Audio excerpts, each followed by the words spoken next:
Hello and welcome, ladies and gentlemen, to a new edition of the Daily Debate. In a very special show tonight, we're going to be focusing on the United Nations Development Programme issuing its report for Egypt for the year 2021.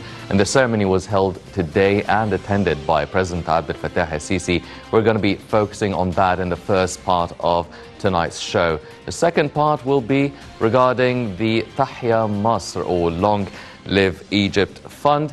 It actually broke the Guinness relief records after organizing a human aid convoy that offers help and aid to 1 million Egyptian citizens. We're going to be looking into that later on in the show. But first off, let's check out some of the stories making the news today. And we'll start off with President Abdel Fattah el-Sisi witnessing today the launch of the UN Human Development Report 2021 in Egypt. And during the ceremony, he received the UN Human Development Report for Egypt 2021. The UN Permanent Representative, Randa Abu al-Husn, addressed the gathering, and she said the UN report monitors the challenges Egypt has faced. Let's learn more about this ceremony, and we'll be right back.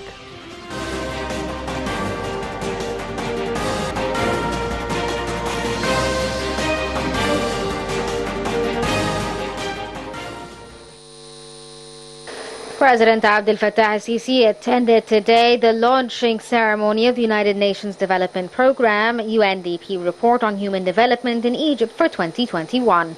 The ceremony was held in the new administrative capital east of Cairo and was attended by Prime Minister Mustafa Madbouli and a number of ministers and key government officials, including the Minister of Planning and Economic Development, Hala Said.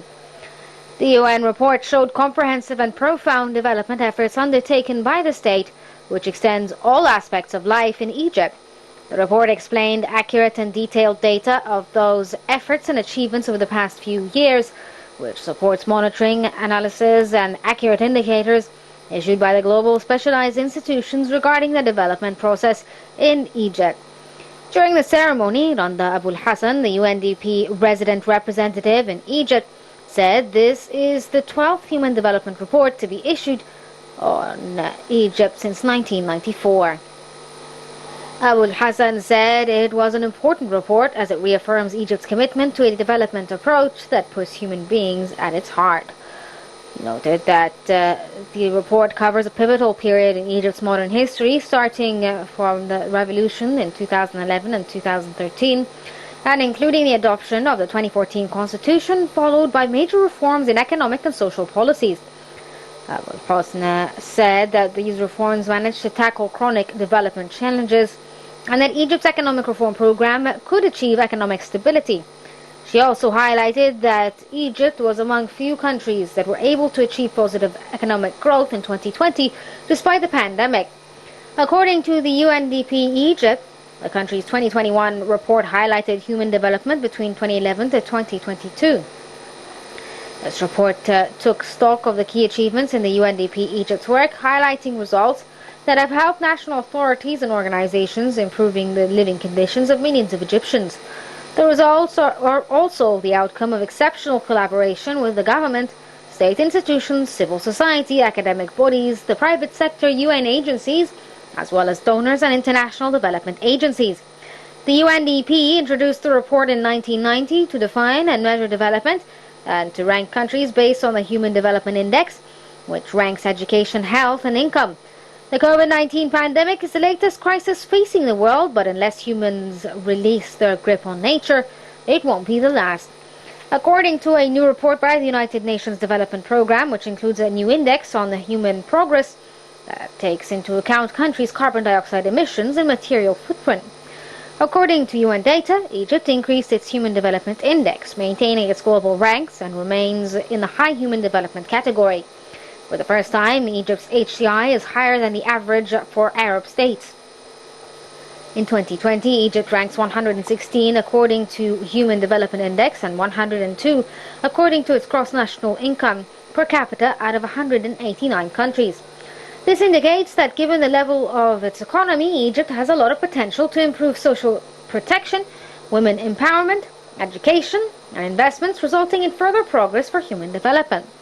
As with previous issues, the 2020 Human Development Report was looking beyond the Human Development Index and into the social and gender inequalities and environmental performance affect countries.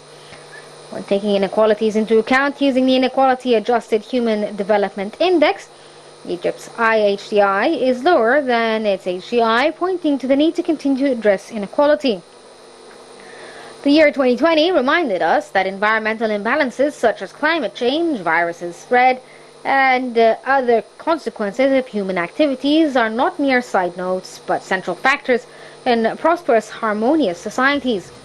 One of the hallmarks of UNDP Egypt's success is its long-term support to the government in building and sustaining strategic national institutions that have added significant value to improving people's lives in the country.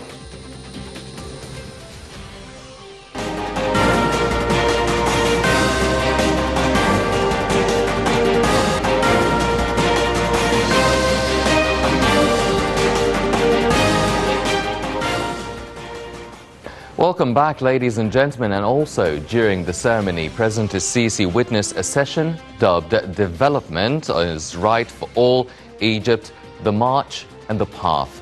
Now, addressing the session, President Sisi praised the team who took part in issuing the Human Development Report, and he said that the report was marked by credibility and transparency.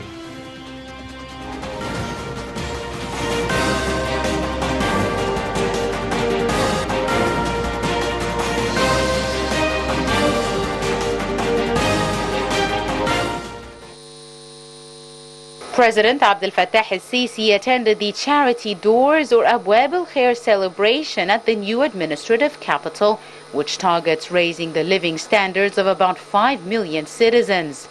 During the celebration, President el-Sisi inspected a large humanitarian convoy that includes relief worth 650 million Egyptian pounds, targeting 1 million families nationwide. The convoy is organized by the Tahya Masr Fund in cooperation with the Social Solidarity Ministry and coincides with the International Day of Charity, which falls on September the 5th. President Sisi urged the stepping up of efforts to help needy families through distributing more aid with the aim of making these families' lives more stable. The head of state reiterated that people's conditions could not be changed without a joint community effort. This effort could be from the government or from civil society. On the sidelines of the ceremony, the president witnessed a number of social protection initiatives in which Tahya Masr Fund is involved within the framework of Abwab al-Khair celebrations. President Sisi noted that the Long Live Egypt Fund and NGOs did work together to alleviate burdens on indebted persons and homeless children, urging further action in this regard. He added that the state has sought to collect some 100 billion Egyptian pounds through the Long Live Egypt Fund and instructed the Prime Minister, Dr. Mustafa Madbouli, to collect more money for the fund, whether through donations or other resources, stressing that this will help accomplish more charitable activities. The president stressed that the more the state is financially capable, more work is achieved. He also ordered the provision of coronavirus-related medical supplies to the convoy, particularly as Egypt is on the verge of a fourth wave of the pandemic. He stressed the need to adhere more to coronavirus precautionary measures and the vaccination campaign, as the government has been ramping up efforts to widen the vaccination coverage in order to achieve its planned target of around 40 million citizens by the end of 2021. President Sisi said the coming academic year will start in October with all teaching staff and university students vaccinated. He also said the government is seeking to achieve high vaccination rates in a short period of time to reach herd immunity. Addressing the ceremony, Madbouli said they were there to celebrate the International Day of Charity with the United Nations, decided to be an annual day to remind everyone of the vital role of charitable work. He said that throughout history, Egypt has witnessed tireless national charitable initiatives, stressing that charity work is the true face of humanity.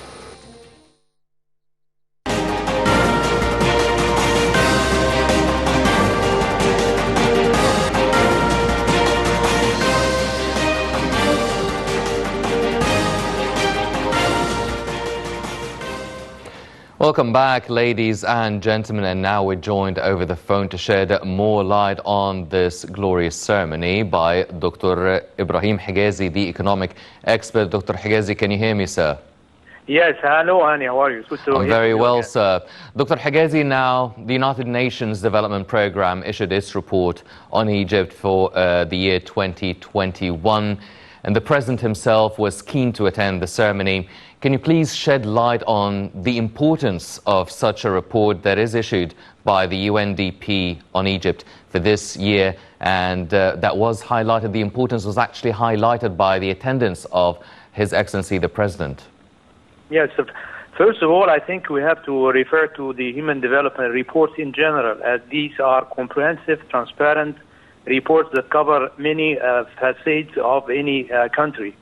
And I may have to give some lights regarding the 5 indicators that are mentioned on the human report, and for Egypt in particular. So the health, there are 5. The first one is the health index, and that measures the life expectancy of citizens. And so as far as we know, that the last human development report for Egypt was in 2010. So this report actually covers the period from 2010 until 2019. Mm-hmm. And Egypt have raised the average life expectancy from 70.3 years in 2010 to 72 years in 2019, which is a big progress due to the initiative done by the Egyptian government, whether the Virus C or whether the comprehensive medical plans. The second one, and Egypt also have scored dramatically well on this one, is the education index. And that is measured by the number of years of education received by citizens. And you can see clearly, and Egyptians as well as foreigners, the number of private universities have been, and civil universities as well also, that have been established and developed, which attract more graduates to their campuses. The third one is the gross national income per capita. And if you look at the difference, which is the income generated per capita, although we have a massive explosion in our population size, yet Egypt have scored dramatically also again well. By the year 2020, the per capita income for Egyptians is $3,000 versus $2,645 in 2010. Again, it shows the robust economy and resilience of the government plan, and there was a lot of praise for what Egypt did during the pandemic, and it's looked as a flagship of countries that have resiliently confronted the pandemic. The fourth one, which Egypt also have scored very well, it's that indicator of the carbon dioxide emissions, which is related to the renewable energy. And as of 2019 and 2020, the 20% of Egypt's total energy generated is from renewable energy. And that's a great, great achievement. The last but not the least, I think this also added this year only, was the indicator called the material footprint. And that reflects the green economy of a given country. And Egypt also have, or the government of Egypt, have actually scored very well, because we can see that the government plan for the year 2021 have allocated 30% of the public spending on green projects, i.e. projects that can help in improving the environment. And so this is, in a nutshell, quickly, what the report is about. 5 indicators. They reflect human development in any country, and by figures and by statistics and by official numbers that have been reviewed and supervised by the UNDP representative, whether in Egypt or in New York. Mm-hmm. And they have endorsed the facts that these are great achievements, considering the size of our population and considering the pandemic that is not just regional but is globally received and confronted. Mm-hmm. Well, Dr. Hegazy, this is only the 12th report issued by the UNDP on Egypt. The first one was in 1994. That's actually in a period of 27 years, only 12 reports were issued. This last one tackles Egypt from the year 2010 up until 2021. That's 11 years. How do you see the significance of this sort of period, the last 11 years, that really constitute a sort of a modern history of Egypt that really prompted the UNDP to issue a report on the development program? Well, let me tell you first of all that we cannot count 2010 up to 2014 because of the revolutions that took place during that period, and that's why typically in any revolutionary economy, you have to try to massage yourself and to balance yourself to float out of this period. So we can judge from 2014 until today, which is almost 6 years because we still are in 21. So in 6 years' time, when you see the progress, the initiatives that have led to the development, we may see the fruit step by step, but definitely the ground has been placed on the infrastructures that you can see all over. You can also see the improvement on the housing, the communities, and also the President talked today about, he referred to this, and I think also it will be mentioned in the next report of the Human Development for Egypt, which is the canal linings. And this is very important because, water is very important for Egyptians. And the waste of water, was about approximately, as far as I understand, it is over 19 trillion meters that is waste. And by lining the canals, and the canals are actually huge number. We are talking about 33,000 kilometers of canals in Egypt. And you can imagine the waste, and we rely on water. So this is a great achievement that we started that process. So I think it reflects the strategic look and the vision, and it reflects for the first time that Egypt has a sustainable development program that talks about 2030 as the target of changing Egypt from an old economy to a growing economy that definitely will be in the forefront in the future. Yes. Well, since 2014, I mean, over the past 6-7 years, Egypt has really adopted and embarked on implementing the measures to achieve sustainable development, the vision for 2030. And that really included many aspects, including the 5 points that were highlighted in the UNDP report. Now, first of all, let's check out one of the carbon emissions and the climate change, the sustainable environment, the renewable energy. And Egypt has embarked on having a lot of renewable energy plants, really working, actually transferring the automobiles from just being driven and fueled by benzene to solar, to electrical energy, also talking about transferring it into gas as well. Now, in light of all the changes that we've been witnessing, the forest fires, the floods, the typhoons taking place all over the world, how important is it for Egypt to really make a statement that the country is working on achieving sustainable development in the environmental and green side? Yes. Let me actually refer to something that you were talking about now, Annie, please, which is that it's good to talk, but on the ground, when you see projects that are coming up and hiring more employment and making the shift in the vision of the Egyptian human resources to focus more on the future projects, which is the green economy, the renewable, the global warming, and you see that the budget of Egypt by the year 2024, which is almost 3 years from today, 50% of the budget spending will be on green projects. That's by itself a record to be considered. Consider that Egypt is not a new country, or it's not a small country. We are 100 million population size. And you can see that the poverty line in Egypt, to a great extent, in the year 2014 was dramatically high. But over time, over the years, that number now is decreasing. Why? Because of these initiatives that have been developed in the green economy, in the renewable energy. And you can see even that now we are exporting the natural gas to Jordan, and now we are saving Lebanon, crisis of energy and electricity by exporting to them. And that will not come without these great initiatives that has already been embedded since 2014. Mm-hmm. Well, one of the things as well that were mentioned in the report, and you've pointed out, were the health sector and really working on the life expectancy for the Egyptian citizen, really a revamping of the health system all over Egypt, also combating virus C. Now, all of these things are hard enough as they are, but also it's taking place during a coronavirus pandemic that has hit the whole world. And Egypt, in the meantime as well, was delivering medical aid to different countries, African and Arab countries. Now, how significant has this been in the UNDP report? Well, they talk about the resilience of the economy during the pandemic, including our medical coverage for the coronavirus, disease that came during these 2 years here.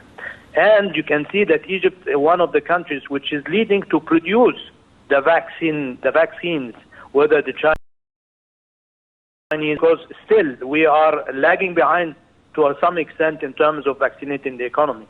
But once we start to produce, and you can see Vaxera and other producers, which will actually raise the level of vaccine, the percentage of the population vaccinated.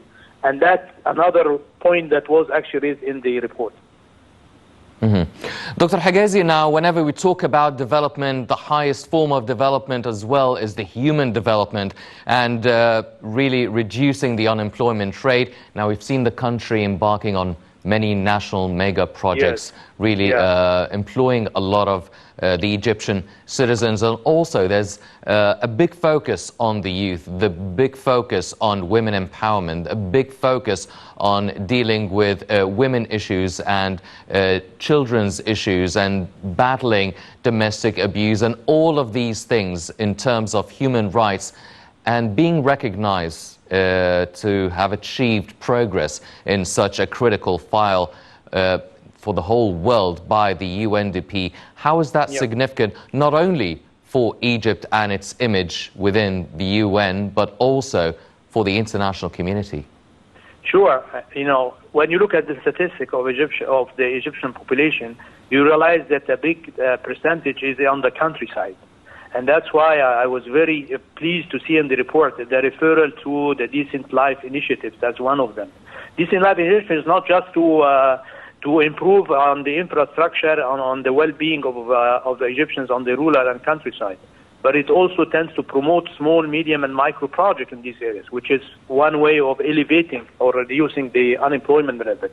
The second one, there is another initiative that was even mentioned, but not in details. The one is called actually in Arabic, شغلك في قريتك, or your job is in your village. And that's another way of trying to leave the countryside as is instead of migrating the youth to the urban areas and to have their job and to have their monthly decent salaries in where they live, which is again an initiative that it is appraised by the global community. Well, you've mentioned that the report really doesn't really focus on the period from 2010 up until 2014 because Egypt went through many political challenges, a revolution, many changes. The economy was battered during those few years. Now, so when we started, it was basically not really starting from scratch, even below that, and to achieve such a progress in the span of 7 years. Now, is that being taken into account, the socioeconomic challenges that the country has been going through, both politically, socially, economically? It's basically having to really reimagine and reestablish a new republic. Is that really being taken into account by the UNDP report? Well, it has been taken into account by the president today in his speech during the ceremony, where he just changed the tone to talk to Egyptians, to thank them for sustaining the harsh and difficult reforms. And he mentioned, not in exact words, but basically what he said, no pain, no gain. And he thanked the Egyptian government, the Egyptian population and the Egyptian citizens for being able to sustain the harsh, difficult times where we now gain the fruits of them over time.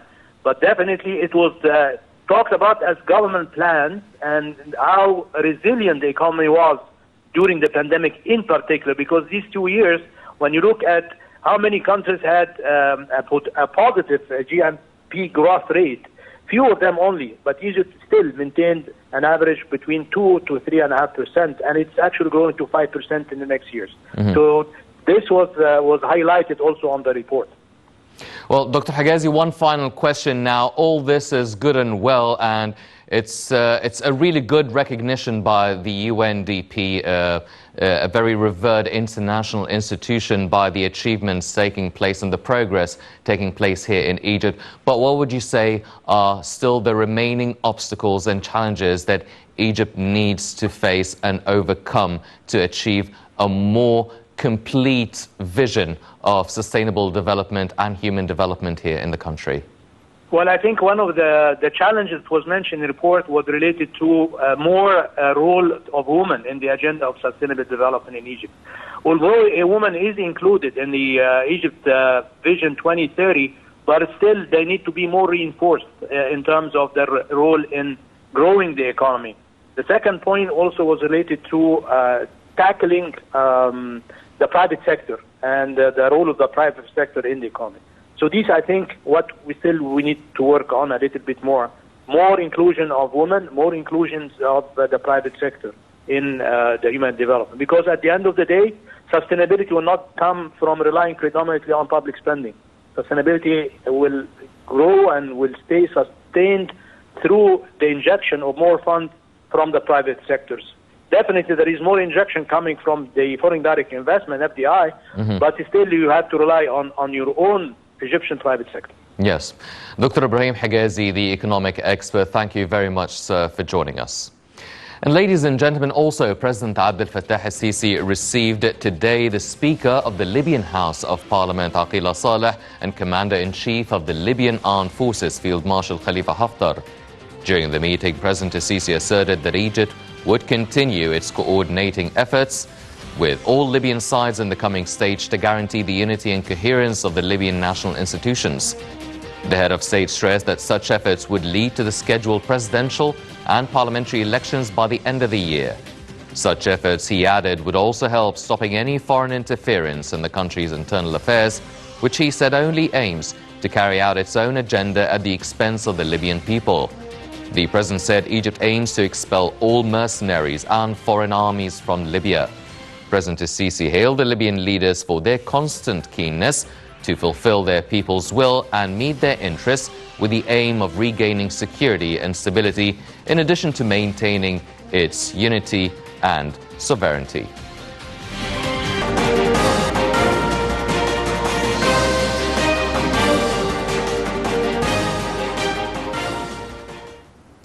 Welcome back, ladies and gentlemen, and we're joined here tonight in the studio to shed more light on our topics by Dr. Naveen Nakhla, the Doctorate of Business Administration. Dr. Nakhla, thank you very much for joining us. Thank you very much, Hani. Dr. Nakhla will be focusing on the UNDP report and also the Long Live Egypt convoy that has been actually hailed by the UN that offers aid to 1 million Egyptian citizens. Let's check out this report and we'll be right back.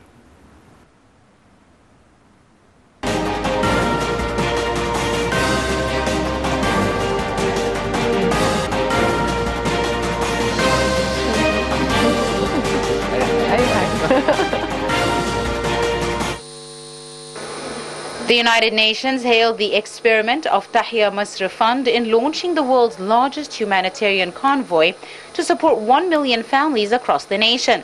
The experiment, which earned a Guinness World Record, was presented at a virtual conference organized by UN agencies and the Ministry of Youth and Sports on the occasion of International Youth Day.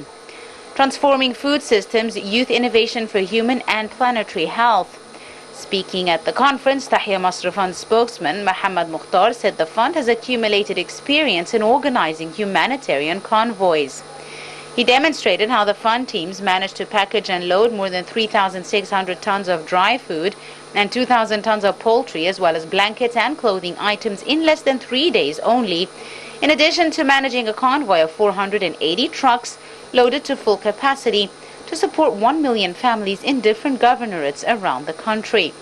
Mukhtar pointed out the fund took part in a community dialogue organized by the Egyptian Foreign Ministry in preparation for the 2021 UN Food Systems Summit in New York in September to take urgent action to transform food systems into sustainable and resilient ones. He asserted the fund's keenness on teaming up with civil society organizations and UN agencies and programs to deliver aid to the needy. Parliament had approved a legislative amendment aiming to exempt Egypt's Tahya Masr fund from all kinds of taxes. Parliament Speaker Hanafi Gebeli said a final approval of the amendment will be taken only after it is revised in constitutional and legislative terms. The exemption will help the fund serve more poor people, improve living conditions in slum areas, and establish important infrastructural projects in the area of drinking water and sanitary drainage.